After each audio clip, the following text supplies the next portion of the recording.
اعوذ باللہ من الشیطان الرجیم بسم اللہ الرحمن الرحیم ان اللہ وملائکتہ یصلون علی النبی یا ایہا الذین آمنوا صلوا علیہ وسلموا تسلیما اللہم صلی علی سیدنا و نبینا و شفیعنا و مولانا محمد وعلی آل محمد وبارک وسلم۔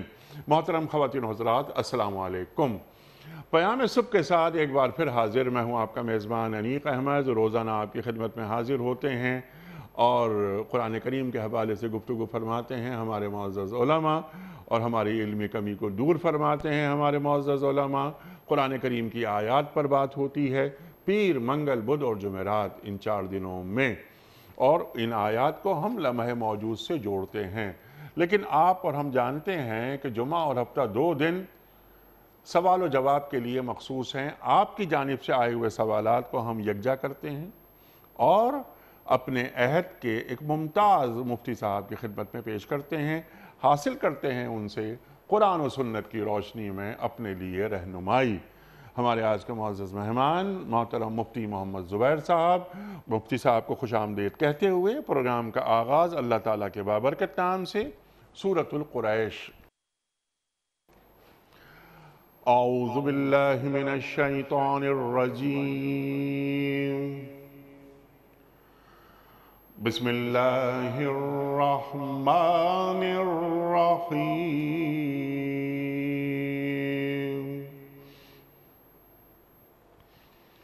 لإيلاف قريش إيلافهم رحلة الشتاء والصيف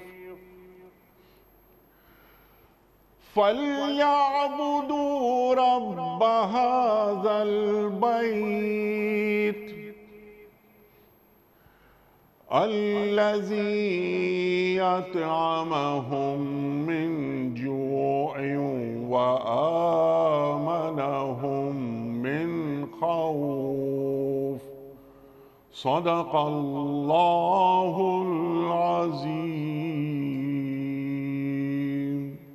چونکہ قریش مانوس ہوئے، یعنی جاڑے اور گرمی کے سفروں سے مانوس، لہٰذا ان کو چاہیے کہ اس گھر کے رب کی عبادت کریں جس نے انہیں بھوک سے بچا کر کھانے کو دیا اور خوف سے بچا کر امن عطا فرمایا۔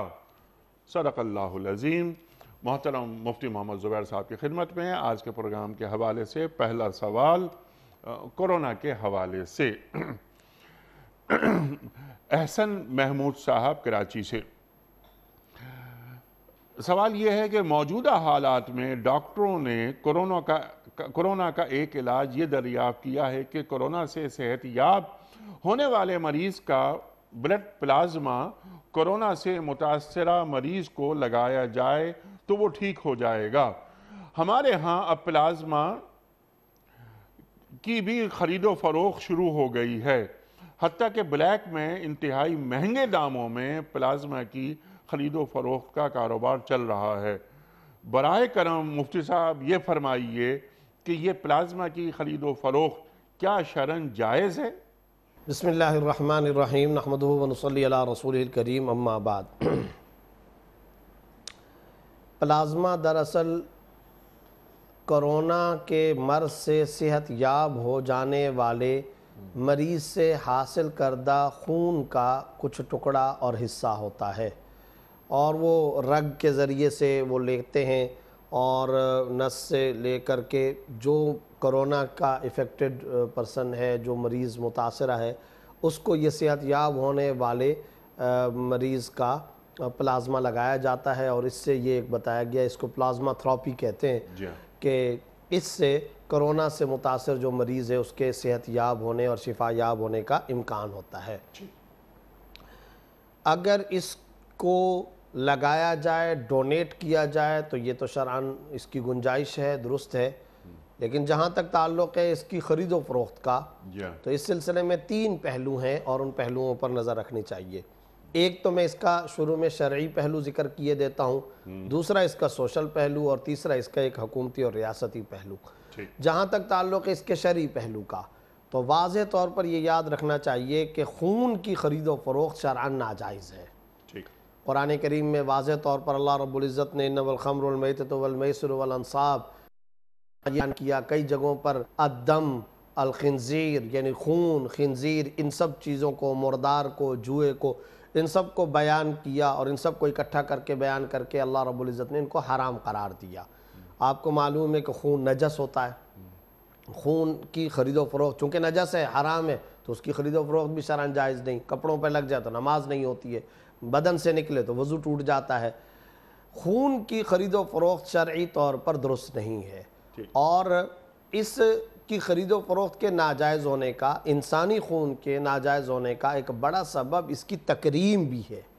وَلَقَدْ كَرَّمْنَا بَنِي آدَمَ وَحَمَلْنَاهُمْ فِي الْبَرِّ وَالْبَحْرِ، قرآن کریم کے اندر اللہ رب العزت فرما رہے ہیں کہ ہم نے بنی آدم کو تکریم بخشی ہے، ان کو یعنی بنی آدم کو ہم نے احترام دیا ہے، اعزاز اور درجہ دیا ہے، مقام بلند دیا ہے، عظمت و رفعت دی۔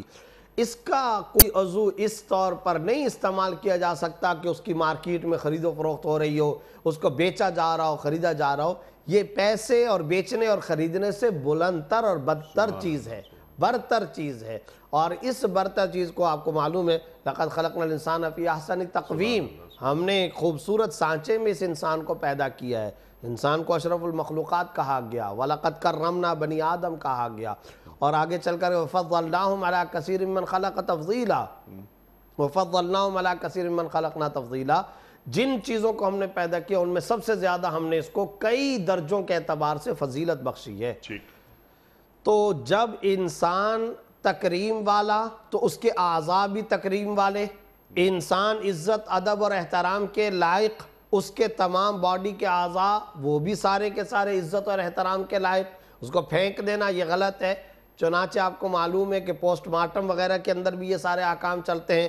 اگر کسی کے ہاتھ کی کوئی انگلی کاٹنی پڑی، یا کسی کا ہاتھ یا کسی کی ٹانگ کاٹنی پڑی، شریعت کا حکم کیا ہے؟ اس کو ایسے پھینک نہ دو کچرا کنڈی میں، اس کی تدفین ہونی چاہیے۔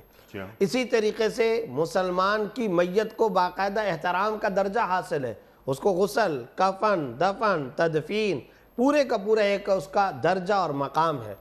تو اب معاملہ یہ ہے کہ جب اس طرح کا درجہ اور بلندی اور عظمت انسانی وجود کو بخشا گیا تو یاد رکھیں کہ انسانی خون کی خرید و فروخت شرعاً حرام ہے، ناجائز ہے، اس کے اعزاز اور اکرام کی وجہ سے۔ بخاری کے اندر ایک روایت موجود ہے جس میں آپ صلی اللہ علیہ وسلم نے فرمایا، نہا حضرت ابو جحیفہ رضی اللہ تعالیٰ عنہ کی یہ روایت، ان ابی جحیفہ رضی اللہ تعالیٰ عنہ ان النبی صلی اللہ علیہ وسلم نہا عن ثمن الدم، آپ صلی اللہ علیہ وسلم نے دم یعنی خون کے ثمن اور خون کی خرید و فروخت سے منع فرمایا ہے، اس کو ناجائز قرار دیا ہے۔ لہٰذا یہ یاد رکھنا چاہیے خون کی خرید و فروخت ناجائز، اور پلازمہ چونکہ یہ خون کا ایک حصہ ہوتا ہے لہٰذا اس کی خرید و فروخت تو ناجائز ہے۔ اب اگر کوئی آدمی جو کرونا سے صحت یاب ہو چکا، اس کو شرعی طور پر یہ چاہیے کہ وہ ڈونیٹ کرے، یہ ڈونیٹ کی جانے کی چیز ہے، عطیہ کرے، گفٹ دے، اور اس کے دل میں یہ جذبہ ہونا چاہیے کہ میں یہ دوسرے کی مدد کر رہا ہوں۔ اگر پلازما تھراپی کے ذریعے میرے سے کسی کو فائدہ پہنچتا ہے تو میں فائدہ پہنچاؤں، اگر اس کو تکلیف ہے اور اس تکلیف کو اس طرح سے زائل کیا جا سکتا ہے تو میں یہ کروں، لیکن اس کے اوپر وہ پیسے لے اور اس کو وہ بیچے تو یہ بیچنا بھی حرام، اس کی آمدنی بھی شرعاً حرام، خون کو بیچنا بھی حرام، خون کی آمدنی بھی شرعاً حرام، اس پر سب کا کنسنسس اور اجماع اور اتفاق ہے۔ البتہ یہاں ایک اور مسئلہ ذہن میں رکھنا چاہیے کہ وہ جو خریدار ہے وہ تو مجبور ہے نا، خون لگانا ہے اس کے کسی پیارے کو، کسی مریض کو ایکسیڈنٹ ہو گیا، بیمار ہے، مریض ہے، کوئی بھی پیشنٹ ہے، اس کو خون لگانا ہے، یا کرونا کا کوئی مریض ہے، اس کرونا کے مریض کو پلازمہ لگانا ہے، تو لواحقین، پسماندگان، اس کے ورثاء، اس کے تیماردار، اس کے تمام اعزاء اقربا تو وہ چاہیں گے، اٹینڈنٹس وہ تو یہ چاہیں گے کہ بھی کسی طرح سے ہم کو پلازمہ ملے اور ہم یہ خون لگا سکیں۔ تو یاد رکھے بیچنا حرام، بیچنے والے کا یہ فعل حرام، بیچنے والا جو پیسہ لے رہا ہے وہ حرام، البتہ جو خریدار ہے وہ مجبوری کی وجہ سے جب خریدتا ہے اس کے لیے گنجائش ہو سکتی ہے، اور جو بیچ رہا ہے اس کو چاہیے کہ نہ بیچے، ویسے دے دے۔ اچھا اگر وہ ویسے نہیں دے رہا تو اب خریدار تو مجبور ہے، اور انسان کی جان بچانا یہ تو سب سے اہم ترین مقصد ہے، اور شریعت کے اندر اس کی سب سے زیادہ اہمیت ہے، جیسا کہ میں نے ابھی انسان کی عظمت کے بارے میں بتایا۔ تو اب جو خریدار ہوگا وہ چونکہ مجبور ہے، مجبوری کے لیے اس کے لیے گنجائش ہو سکتی ہے، بیچنے والے کے لیے بیچنے کی گنجائش نہیں ہے۔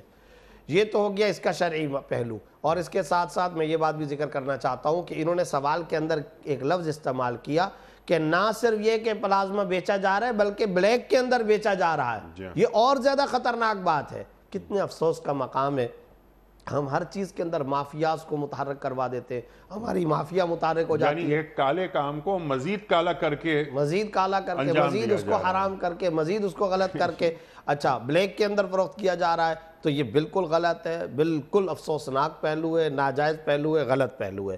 اور ویسے بھی بیچنا ناجائز، بلیک میں بیچنا تو بطریقہ اولا ناجائز اور حرام ہو جائے گا، گویا اور زیادہ پیسے لیے جا رہے ہیں۔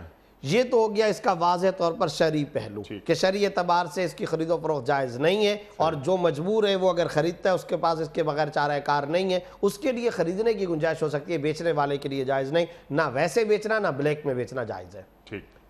دوسرا اس کا پہلو ہے انیق صاحب، وہ ہے سوشل پہلو، اور وہ آئے ہیں سوالات، یہ ابھی سوال یہاں پر آیا، یہ سوالات بھی آئے ہیں۔ ہمارے ملک پاکستان کے اندر یہ بھی تو دیکھنا چاہیے کہ گردے بکتے ہیں، ہمارے ہاں پاکستان میں آنکھیں بکتی ہیں، اعضاء بکتے ہیں، آگے چلیے بچے برائے فروخت کے سائن بورڈ لے کے، پینافلیکس لے کر کے سڑکوں پر ہمیں یہ مناظر بھی اللہ بچائے نظر آتے ہیں، میری بیٹی برائے فروخت، میرے بچے برائے فروخت۔ یہ اس کا جو پہلو ہے، سوشل پہلو، انتہائی خطرناک ہے، اس پر ہماری ریاست کو بھی متوجہ ہونا چاہیے۔ غربت کیا اس نہج تک پہنچ گئی ہے؟ اور ایک کرونا کا مریض اگر صحت یاب ہو چکا، وہ یہ کہتے ہیں اب میں خون بیچوں، اس سے میں پیسے کما لوں، کیا اس کا دماغ اس کی اجازت دے رہا ہے؟ وہ اس پہلو پر بھی آ چکا۔ اس میں بے شمار ایسے لوگ ہیں جو غریب ہیں اور وہ نانے شبینہ کے محتاج ہیں، نانے جوینہ کے محتاج ہیں، ان کے آٹے کا بحران چل رہا ہے، دالوں کا مسئلہ ہے، کھانے پینے کا مسئلہ چل چکا ہے۔ تو یہ ایک انتہائی خطرناک پہلو ہے۔ اگر کوئی مجبور، آپ کو معلوم ہے گردہ کون بیچتا ہے؟ کوئی مالدار، کوئی ویل اسٹیبلشڈ آدمی، کوئی فٹ آدمی، کوئی صحیح آدمی جس کو اللہ نے روزی کی فراوانی عطا کی ہو، وہ گردہ بیچے گا؟ کیا کوئی آدمی، اور یہ دھندا ہے اور گھناؤنا دھندا ہے، کیا کوئی آدمی اپنے قرنے، اپنے آنکھیں وہ بیچے گا؟ پیسے کے چکر میں۔ تو کیوں ہمارے ہاں اس حد تک غربت آ گئی؟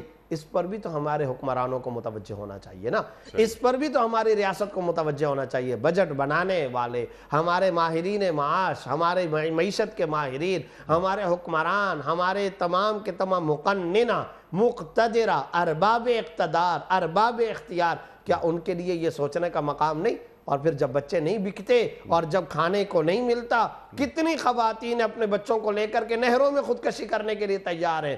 پاکستان میں لاکھوں لوگ ہیں جو پلوں کے نیچے زندگیاں گزارنے پر مجبور ہیں، ان کا کوئی لگژری لائف کا مطالبہ نہیں ہے، آٹے کا مسئلہ ہے۔ اور پھر اس کرونا اور مسلسل طوالت پکڑتے ہوئے لاک ڈاؤن کی وجہ سے انیق صاحب اس وقت کیا صورتحال ہے؟ آپ بھی گراس روٹ لیول کے اندر عام لوگوں میں اٹھتے بیٹھتے ہیں، ہم بھی اٹھتے بیٹھتے ہیں، دن میں 5 مرتبہ عوامی مجمع سے ہمارا میل جول اور آمنا سامنا ہوتا ہے۔ اس رمضان کے اندر ہم نے تقریباً 14 مرتبہ پاکستان کے مختلف علاقوں میں اپنے جامعہ صفحہ کے ماتحت بھی راشن تقسیم کیا۔ اللہ کی قسم کھا کے کہتا ہوں انیق صاحب، بے شمار ایسے لوگ جو بیچارے سفید پوشی کے بھرم کے اندر تھے، ٹوٹ گئے ان کے بھرم، آنکھیں نہیں ملا سکتے۔ کتنے لوگوں کو راشن دیتے ہوئے میں نے بھی اپنی آنکھیں جھکائیں اور وہ بھی اپنی آنکھیں جھکا چکے، آنکھیں نہیں ملا سکے، لوگوں کے بھرم ٹوٹ گئے، لوگ پریشانی کے اندر مبتلا ہیں۔ ان کے لیے تباہی اور بربادی کی حالت یہ جو اب تک دینے والے ڈونر تھے وہ ڈونر بے گھر کے اندر تبدیل ہو چکے ہیں۔ اور آپ یاد رکھیے گھروں کے اندر مسئلہ کیا ہے؟ گھروں کے اندر مسئلہ کوئی لمبا چوڑا نہیں، گھروں کے اندر مسئلہ سالن کا ہے، شیر خار بچوں کے لیے دودھ کا ہے، بچوں کی فیس کا مسئلہ پیدا ہو چکا ہے، آٹے پیدا ہو چکا ہے، غذا اور خوراک کا بنیادی مسئلہ پیدا ہو چکا ہے۔ تو اگر ہم ریاست مدینہ کی بات کرتے ہیں یا پاکستان جو اسلام کا قلعہ، اسلام کے نام پر حاصل شدہ ملک ہے، تو ہمارے تمام کے تمام اثر و رسوخ والے ارباب اقتدار اور ارباب اختیار کو اس کے اوپر ضرور سوچنا چاہیے، کیونکہ اللہ تعالیٰ پوچھے گا لازمی فرات کے کنارے کتا پیاسا مرے گا۔ خطاب کے بیٹے عمر سے پوچھا جائے گا، حضرت عمر رضی اللہ تعالیٰ عنہ فرما رہے ہیں، حضرت علی رضی اللہ تعالیٰ عنہ کیا پوچھ رہے ہیں؟